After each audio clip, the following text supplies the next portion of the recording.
Hello all, how are you, my dear students? I hope that you are all doing well, and I hope that you have had a beautiful break, let's say, that you refreshed your mind, you had a breath between semester 2 and semester 3, because you know that now we're going to start with semester 3 and we're going to start with the new objectives. So in the first week, I'm not going to give you such a big lesson. We're going to cover a very short grammar lesson together, which is something that's not new for you because you have already covered it the previous years. So what are we going to cover in this lecture? We're going to cover nouns. You will identify a noun in a sentence. You will be able to discriminate between a common and a proper noun.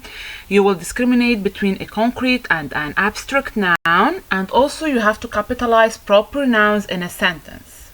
And your resources for this lecture is only your grammar practice book, pages 26 to 30. So please guys, you have to resort to your grammar practice book, pages 26 to 30. Let's start. First of all, we're going to identify nouns. Then we're going to move to the common and the proper nouns. And the third point, the last point in this lecture, we have to differentiate between the concrete and abstract nouns. So let's start with the first point, which is the definition of a noun. What is a noun? Let's have a look over these pictures, first of all. Here we see a man riding a horse. So what do we call the man who rides a horse? He's a person, that's right. So we call him a cowboy, for example. Okay? The second picture is you see a place in this picture. Okay? It's a church. Okay, so this is a place. In the third picture you see a beach ball, and it's a thing. And in the last picture, if you notice that we have a balance, we have books, and these symbols we use them for justice. And justice is not a person, not a place, not a thing, it is an idea. So we have a person, a cowboy, or we can say an animal, a horse. We have a place, which is a church. We have a thing, which is a beach ball.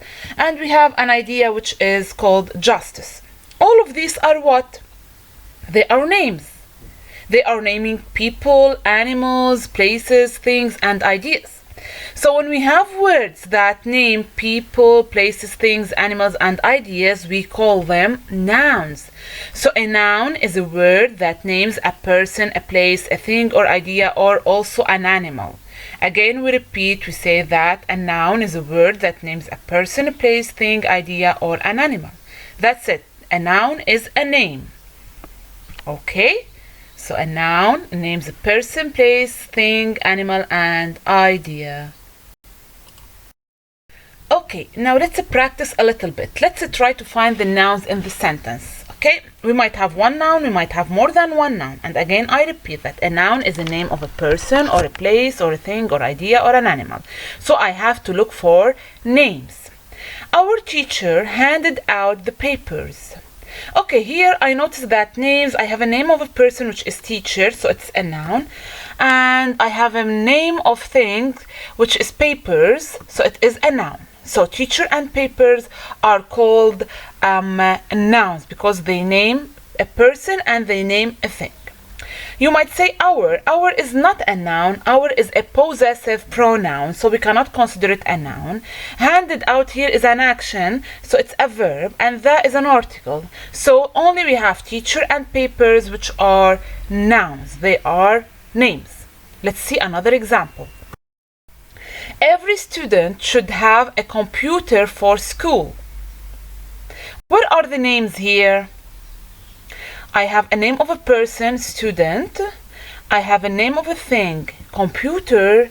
And I have a name of a place, which is school. So here I have three nouns in this sentence. Student, computer, and school. They are called nouns. A third example. The bus went down the wrong road. Here I have a name of a thing, which is bus. Wrong, no, is not a noun here. Wrong describes the word road, so it's not a noun, it's not a name. It describes another thing, so it's not considered a noun. But road is a name of a place, so it is called a noun. Okay? So bus and road here are nouns. So nouns are names that, are words that name places, things, people, animals, or ideas. Okay, now let's start or move to the common nouns. What do we mean by a common noun? A common noun names any person, any place, anything, any idea, or any animal. Common nouns are not capitalized unless they come at the beginning of a sentence. Example, if I say school, I mean any school. I didn't specify which school, so it is common. It's not specified. If I say teacher, I mean any teacher. We didn't specify the teacher. We didn't say, for example, Miss Lilian. No. We said a teacher. She could be a Miss Manar. We don't know. Okay? So when we say teacher, we mean any teacher. So it's not specified. We call it a common noun because it's a common name. Baseball, also baseball is common. City, it could be any city. Okay, so it is common. So when we say common nouns, we mean any names, any person, any place, any idea, anything, or any animal. It's not specified and it's not capitalized unless it comes at the beginning of the sentence. So this is the common noun. What about having more examples about common nouns? Let's see. What do we have in the pictures here? We have a car, we have a door, we have a house, we have a dog, we have a mother, we have love, okay, we have a boat. So you see, house is the name of a place. Door is the name of a thing. The door, we find it in the house. The car, it could be any car. The dog, it could be any dog. The mother, she can be any mother. The boat, it could be any boat. And love is an idea, so it's common. Okay, so all of these nouns, all of these names are common. They are not specified. They name any place, anything, any animal, any idea. Okay, so these are called common nouns. Now, let's see the difference between a proper and a common noun. What is a proper noun? A proper noun names a particular person, a specified person, as if I'm giving a title for this person. A specified or a particular place, I'm giving a specific name, I'm giving a title for this place. Thing also, I'm giving a title for this thing, or idea, or an animal. Proper nouns are always capitalized. So whenever you find a proper noun, it should be always capitalized. Examples here. Mrs. Boyd. Mrs. Boyd, she's a woman, she's a person. Okay, when I say person or a woman, I mean common noun, but let's give her a specific name, Mrs. Boyd. Now we change the common noun into a proper noun. For another example, Atlanta Braves, it's a name of a baseball team. Okay, when we say baseball team, a team, we mean any team. But when I give it a title, I give the team a title, I give it a name, a specific name, like Atlanta Braves, then I'm making it a proper noun. Okay, and notice that all the name is capitalized, Atlanta Braves. The city. When I say city, I mean any city, I mean a common noun. But when I give it a name, like New York, okay, so now I change it into a proper noun. I made it specific, I made it particular, okay? So the proper noun is specified, it has a title, and it's always capitalized. However, the common noun, it could be any noun, and it's not capitalized. Let's have some examples of proper nouns. Mrs. Woodall, it's a name of a person. We specified this person. George Washington. Caras Park. community hospital. I gave a name of the hospital. I gave a name for the park. I specified them. So they are proper nouns and they are capitalized, if you notice that. Okay, so these nouns are proper nouns. For example, Orange Street. I gave a name for the street. I didn't say any street.